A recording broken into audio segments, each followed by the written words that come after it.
Hi, friends, and welcome to the February 24th edition of the AstroEnergy Astrology Podcast. My name is Shelley Overton. I'm an astrologer in Orlando, Florida. I'm just going to move myself over a little there. And I want to welcome you. We're going to go a little bit more of a deep dive into how to do astrology, deeper only from the sense that I never really talk about it. But I'm going to do that after I go over what's coming up for the week. And then we can kind of discuss a little bit more of how to read a chart and a simplified understanding of what a chart is for you. And so we're just going to get going here. First, I wanted to mention some stuff that happened last week on Wednesday. It seemed to be a pretty significant day for technology stuff going on. And my daughter even mentioned it.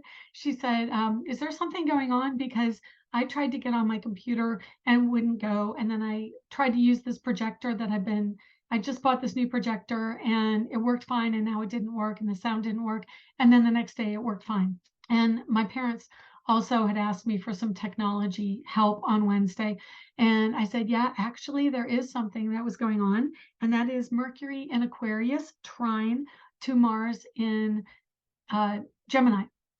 And that means that Mercury is the ruler of Gemini. So Mars answers to Mercury, and Mercury in Aquarius answers to Uranus, which is in Taurus. And Taurus is a very earth grounded energy.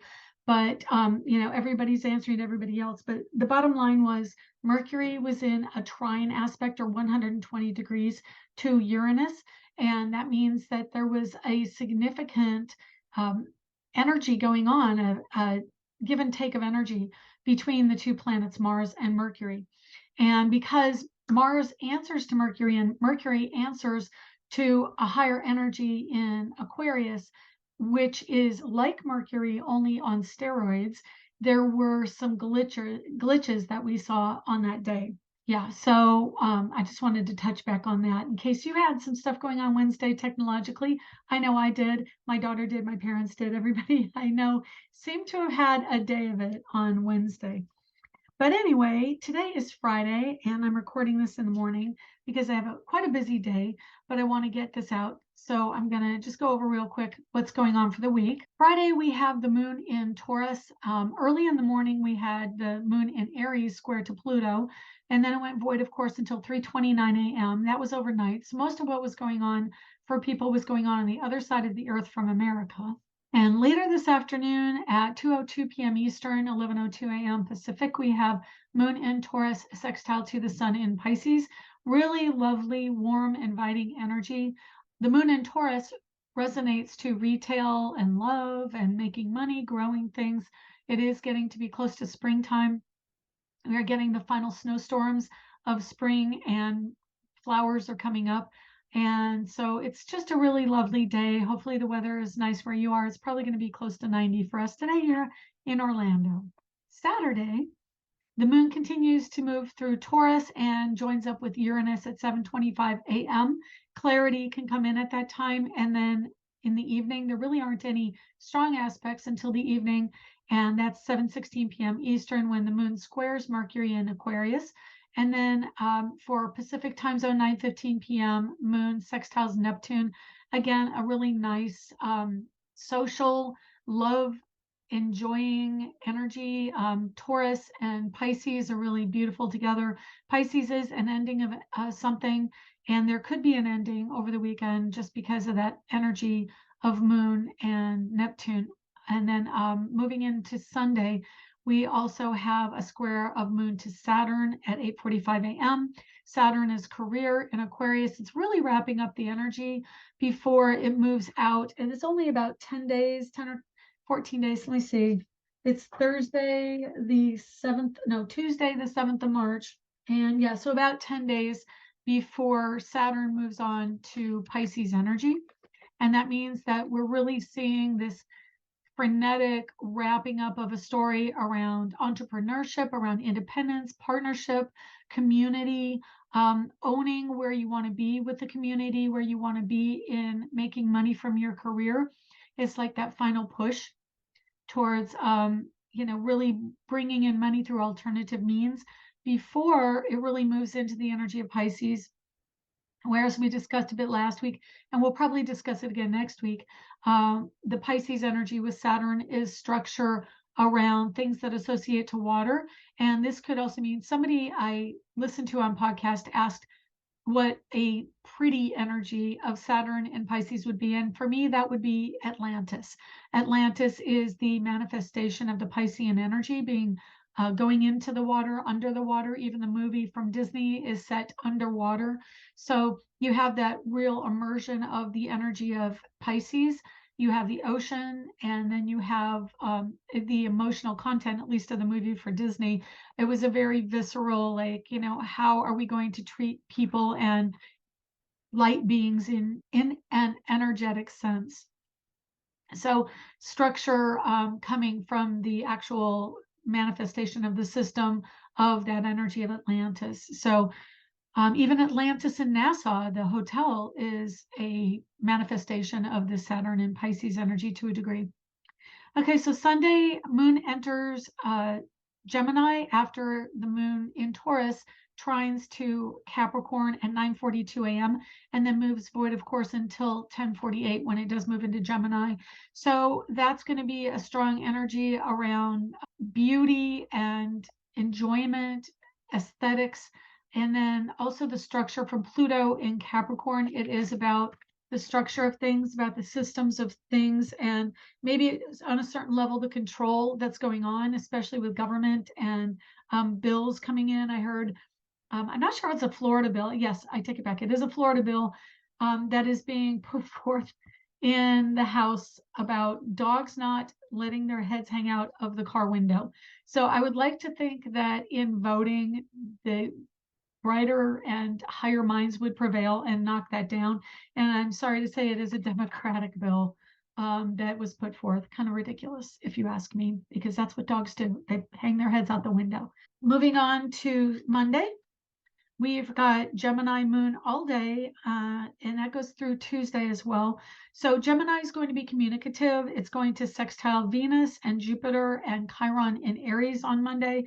So there will be a lot of positivity about information coming out and really taking action. But maybe even though it's a sextile energy between Aries and Gemini planets, it could also mean that we're thinking and acting very quickly, and fortune will come from it and positivity, and there could be good things that are really to be enjoyed from those energies. And then you may put your foot in your mouth as well, because moon in Gemini and Mars in Gemini, and they join up at 11:21 p.m. on Monday, and that's Eastern, 8:21 p.m. Pacific. And so that's going to be a strong energy around communication and taking action. It's very social, it's very fiery and sexy and flirty. So make of that what you will. Tuesday, moon in Gemini, and then the moon enters Cancer at 9:40 p.m. There is a square to Neptune in Pisces, 10:46 a.m. Eastern. A trine to Mercury, again, moon in Gemini, trine Mercury in Aquarius. Look for technology issues, look for communications issues, phones, internet, social media, you know the drill.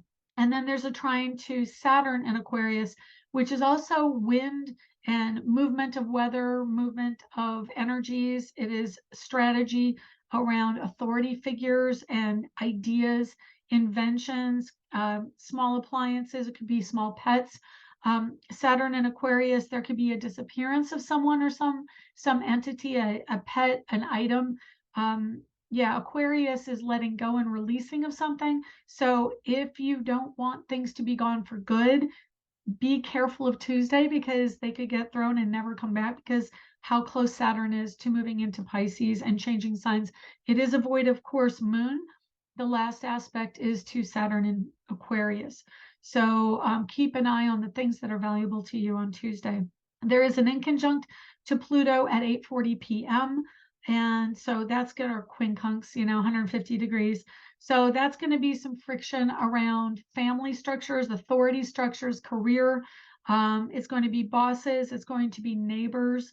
And just know that maybe what you're doing with your dog or interacting with your neighbor doesn't fly with the head of the association of your homeowners, or even who's in charge at your apartment complex. The moon enters Cancer, like I said, 9:40 p.m. And so late evening Tuesday, Wednesday, Thursday, and Friday is when the moon enters Leo. And so Wednesday, we're going to have the moon trine to the sun in Pisces, square to Venus in Aries.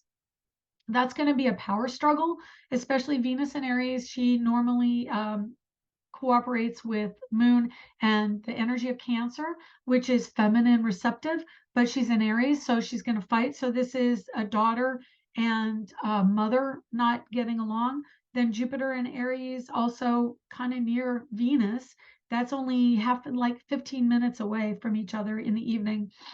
So the moon is squaring to Venus, then squaring to Jupiter. So there's going to be friction between the daughter, and then maybe some energy from a spiritual entity or a spiritual pathway, or wanting to travel, or maybe a travel story that isn't in alignment with the family.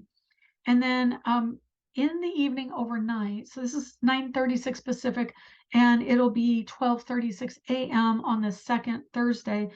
Venus in Aries joins up with Jupiter in Aries, and that is a major transformative energy. It is an awareness, an aha moment. Venus in Aries, again, thinking and acting in reverse, so acting then thinking. And then Jupiter is very forthright and wants to go, go, go. Venus conjunct Jupiter is going to just really be, racing headlong towards the desire without any breaks. And then Thursday, we've got Venus joining up with Jupiter, like I said, in the morning, and that's Eastern. Then we have a square between the moon and Chiron, so that may or may not bring about something around the home with a wounding around masculine energy. Moon in Cancer sextile to Uranus at 5:03 a.m. on Thursday, and Moon Uranus in Taurus is going to be more thinking about unique alternative ways to make money around the home. And then in the late morning, 9:34 a.m. Eastern and 6:34 a.m. Pacific, which is early in the morning, Mercury joins up with Saturn in Aquarius. And so that is ideas and inventions. It is information being channeled down into the material world. So ideas can take form at this time. And then Mercury enters Pisces at 5:52 p.m. on Thursday. Mercury in Pisces kicks it from an intuitive understanding and awareness into the visceral emotional body. And that's when we become more quiet. Communication is nonverbal. We look at body motions and body language. And then at 11:23 p.m., there is a moon trine to Neptune. So that again brings in sentimentality and possible grief coming in. The trine energy, like I said in the past, is an energy that can really make us kind of jarred in our emotions. We are slapped awake, so to speak, and then something comes in that makes us go, wow, that didn't feel good. And because it's the moon, it is a culmination of a story around mom and mothers and end of cycles, especially because Neptune's in late degrees of Pisces. So know that could be a really rough Thursday in the week. And then Friday morning, there's a quincunx between the moon in Cancer and Saturn in Aquarius. Technology is frustrating. Remember, Cancer people look to Saturn to give them structure, but this energy of Saturn is not in cooperative position. It's 150 degrees apart. So that means there's friction and things that don't feel really good with the structure, with the freedom. You may feel anxious. You may feel an anxiety attack coming on with that over something that's unknown.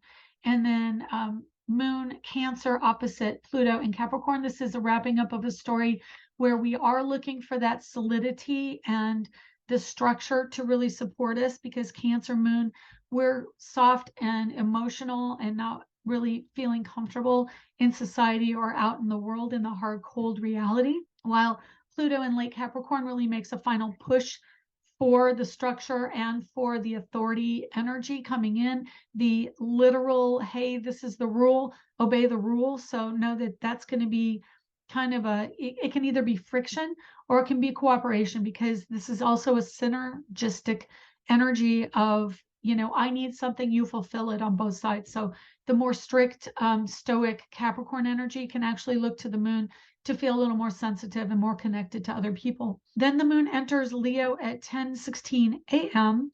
So that shifts the energy from more emotional moodiness of Cancer into bravado, more being in your power, being in the center of attention, and really feeling like, hey, I have some fire in my spirit.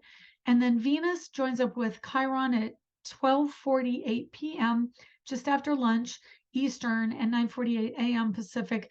And Venus in Aries joins with Chiron. It could be Venus can assuage the energy of Aries and Chiron, or it can actually trigger the feminine drive and brashness that could actually hurt people. So be aware of that energy. Moon and Leo quincunx to Mercury at 1:01 p.m. and a clear sailing to the weekend of March 4th. But Leo and Mercury in Pisces is feeling very sentimental and very emotional, maybe even grief stricken, depending on what happens on Thursday. And then the moon in Leo is kind of wanting to spend one-on-one time. So the two things that they have in common, Pisces and Leo, is Leo wants to connect and Pisces merges. So from an emotional human standpoint, if the two can get together, it would be through communication and spending time in an emotional environment or a sentimental connectedness environment. So now I'm going to go and give you kind of the basics of how to read a chart. So here we have the chart for today, and I divided it into equal sections. So this is an equal house chart, meaning each house has 30 degrees in it.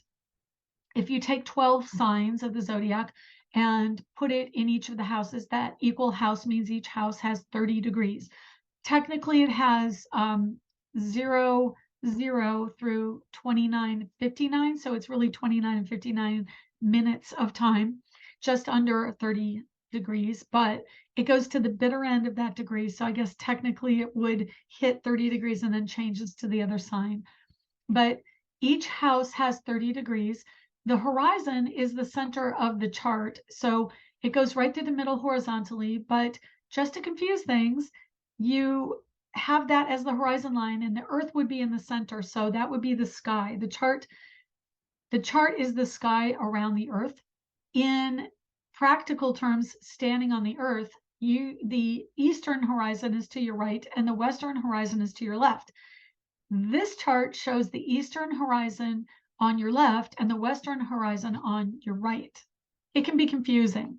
And you could want to flip those, which would be a whole new way of designing the chart, which honestly would be more truthful to how we live life on earth. But that's not the way it is. We read the chart east on the left and west on the right. And so when you set up the chart, you have the first house aligned in tropical astrology with the first day of spring, which this year I believe is the 20th of March. The sun enters Aries at 5:24 p.m. March 20th. So that would be 00 Aries March 20th. And then in succession, each cusp of a sign changing from one to the next will be the line in between each of the houses. And so each house represents the energy assigned to the natural ruler of that house. And then it adds another layer of understanding with the rising sign of your chart. And your chart's rising sign is gleaned from the moment you were born in the place you were born. And so whatever place on earth by geolocation, so longitude and latitude, that sets up what horizon line and where that is. Capricorn is the southern hemisphere and Cancer is the northern hemisphere.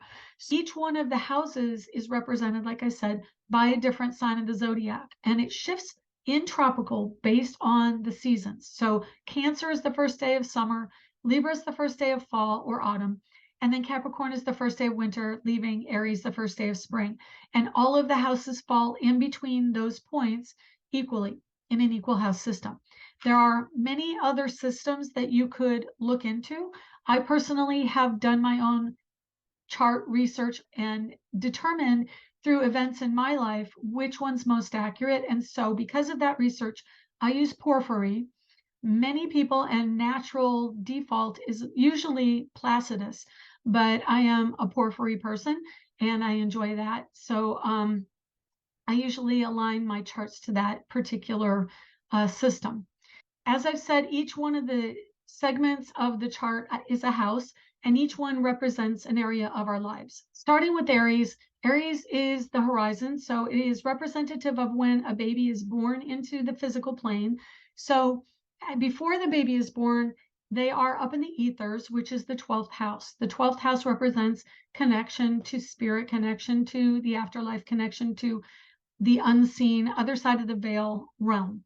And when we come in my belief system. This is strictly my belief system. Don't, skewer me if you have other belief systems. My belief system, I believe in reincarnation. I'm a Buddhist. And if you are in the pre-birth world, your energy and essence as a spirit or a soul is in the ethers, and you choose to come down into a particular situation to work on your karma and work on your life in the physical form. When that happens, you are born into the physical realm, which puts the horizon line on the center of your chart on the left side, which is your rising sign, which kicks the other side to the descendant, and it rules the upper half of your chart. This is confusing, I understand, because we have the reverse of what the earth is, but the planets go through the chart in this. I'm going to have to reverse what I'm doing in this motion. They go through the chart in a clockwise motion, but the clock itself rotates this way because the earth turns and rotates this way.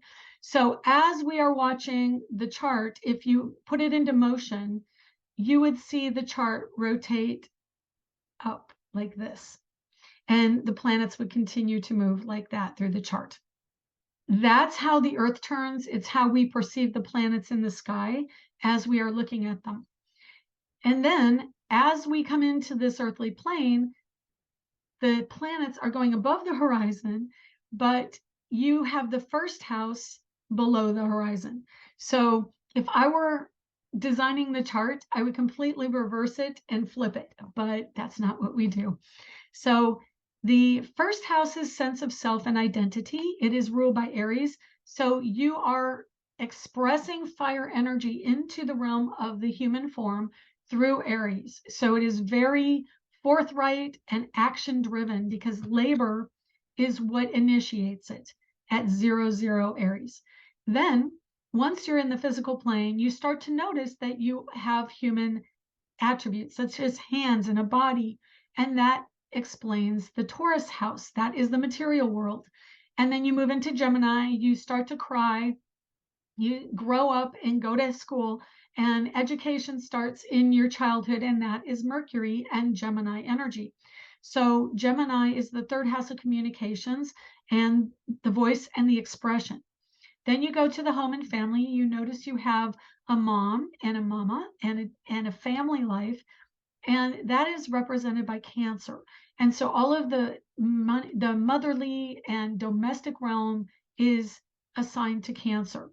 Leo, which in my world, my mother is a Cancer, my father's a Leo. Leo very strongly represents father to me because my father is a Leo. And so the energy of Cancer is ruled by the moon. The energy of Leo is ruled by the sun. So they do kind of act as a counterbalance to each other in masculine and feminine form. Feminine moon, masculine sun. So you can kind of assign the fatherly energy of the family to Leo, but it also represents children, and I assign it the second house energy. So if Cancer is the first house, Leo's the second house of that quadrant. Then you have the first house of expression into the home life. And then you have Leo ruling the second house of that quadrant, which is the material expression of the home life in children, in decor, in creativity, in activity. So all of that is part of the Leo house. It's also drama and friction and contrast with personalities. It is the center of the family life in the father figure, which is the sun. And also, I will just interject here, traditionally Capricorn is assigned the energy of father and the father figure and the authority figure. in old family paradigms, which I think the 70s and 80s and 90s pretty much got rid of a lot of traditional family paradigms, with women going to work in the 70s and 80s, and then LGBTQ families coming more into prominence over the 80s through current day. So definitely the sun and the moon of Cancer and Leo, irrespectively, opposite, Cancer moon, Leo sun, is the family unit. And so Leo is the children. It is where the attention goes, the drama, the family can happen there. Romance can happen there, creativity and authority. And then Virgo is the sixth house, which is work and health. So it's just moving through the cycles of life. And we get to Libra, which is scales, balance, and marriage and partnership. And that is the seventh house. It is the opposing energy to Aries. And so there is the balance between the self, the identity of the child, and the new energy coming in, and then the balance of the other side with the other, the person that you join with and you express your life with. So that's marriage and partnership. And then the second house of that quadrant is Scorpio, and Scorpio is the commitment. It is where we find the partner in Libra, and then we do the material world, which is get married and create the commitment. And that is a legal binding contract, which also is covered under Scorpio, eighth house energy. It is law, legalities, and the research, energy, mysteries, that which is hidden. And Pluto is the ruler of that part of the sky. And Venus is the ruler of Libra. I didn't enter that. I may not have said every house ruler, but Taurus is ruled by Venus, Libra is ruled by Venus, Pluto, Scorpio, moving into Sagittarius. We start to explore our world besides just the family. We go out into the world. We go away to college. We seek new adventures. It is the adventurous house of Sagittarius. And then seeking higher knowledge and wisdom. So it is also the shaman. And we express beauty and essence of what we find in the spiritual world. It rules also over musicians and athletes. So we get into our physicality as well, and then start to understand the dynamic of sport and play. And so Sagittarius has a very strong energy around play. Capricorn is the opposite of Cancer, and Cancer is the soft, squishy, feminine, receptive, emotional life around the family, the nurturing mother. And then Capricorn is the structure and the overarching shell and crust of a crab, so to speak. But it is the physical hard shell structure and the tree of life, the thing that we hang all the leaves on, which is the individuals, and the structure that roots down into the ground. It is an earth sign ruled by Saturn. We look at where things are solid, things stick around. The thing that always comes to mind, two things actually, when I think of Capricorn and lasting qualities, stick-to-itiveness, is the Beatles, because they have lasted decades and decades, and many generations know the Beatles.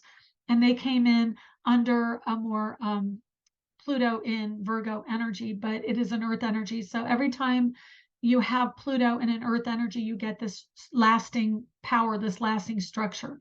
And Pluto in Capricorn, as we know, is about to end its time there and move into Aquarius. And interestingly, Capricorn is a cardinal sign. Capricorn is a cardinal sign, which is an initiating sign, not necessarily the fixed energy that Aquarius is. And so Pluto moving into Aquarius is a very fixed energy. So we are moving into an even more stubborn energy. But Capricorn, represented by Saturn, roots in and doesn't want to move, even though it's an initiating energy. Aquarius is the energy of people you know from career, networking, those structures that help you build your career. Sagittarius is also learning how to do your career, and so it builds your career. And then Aquarius is the people that support that, and that is the second house from the fourth quadrant, ruler of Capricorn. So Aquarius energy is going to be more clearing clutter, finding out what truly matters, what is the heart of the matter, especially with Pluto moving into Aquarius. Pluto likes to dig deep and find the core essence of something. It is very black and white in its energy. And then Aquarius can be very stubborn. So we are going to be moving into an energy that gives us in direct motion, change and freshness that clears clutter. And in its retrograde motion, we dig in and try and understand more about what we just got rid of, what is the true essence of something, and maybe we're a bit more stubborn with it. So we'll see both sides of this Aquarian energy of both freedom loving and strict structuring and restructuring of energy. It is very much an energy that likes to keep things fresh. I have my 4 Virgo planets are in Aquarius, and I always need to change my home environment and keep things fresh. It's just part of my identity. I like to shift energies, and Aquarius is an energy player. They really love to play around with energy and play around with people's energy.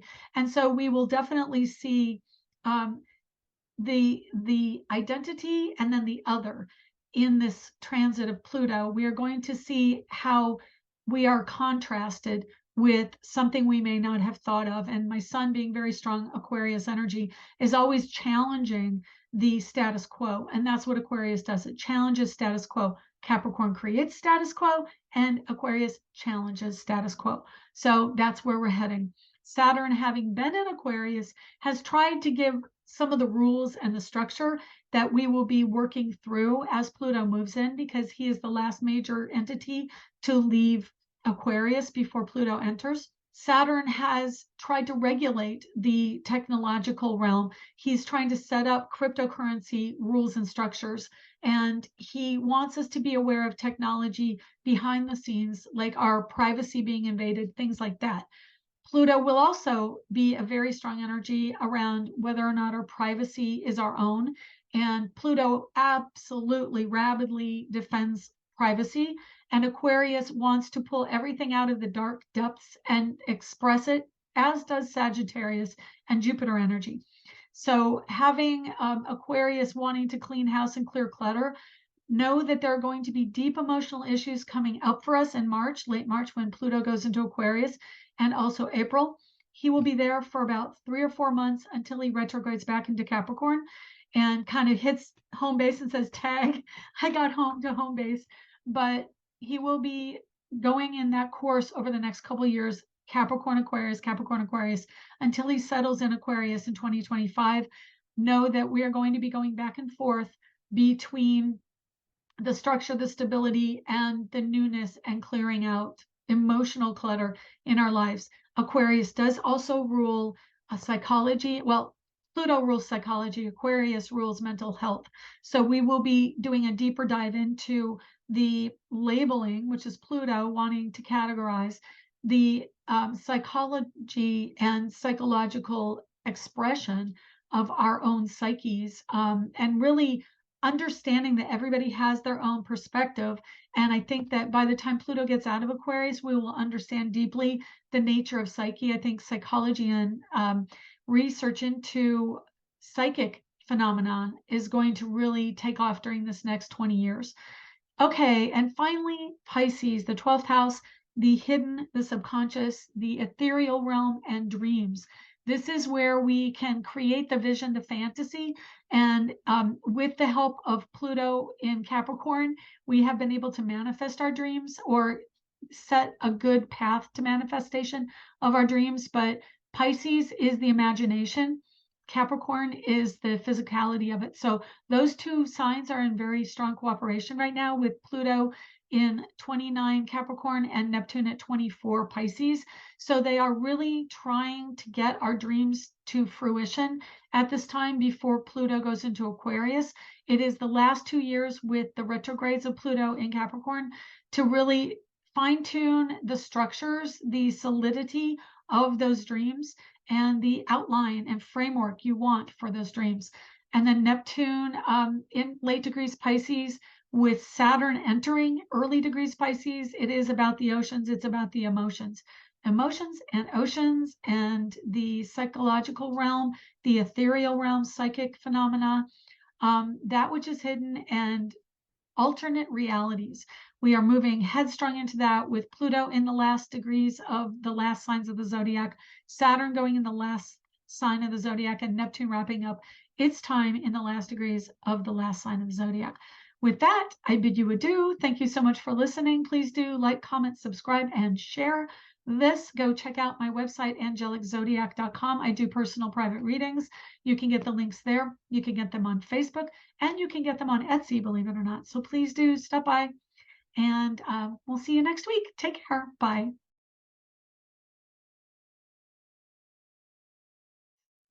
Let's see.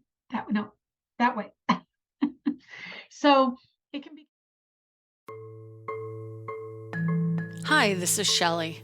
Thank you for joining us this week. To contact me for a private reading, go to angeliczodiac.com under the Readings tab. To purchase my ebook, Learn Astrology, you can find it at angeliczodiac.com. Background music was provided by Kevin MacLeod at incompetech.com. Be sure to check back next week and subscribe through iTunes at AstroEnergy Astrology Show.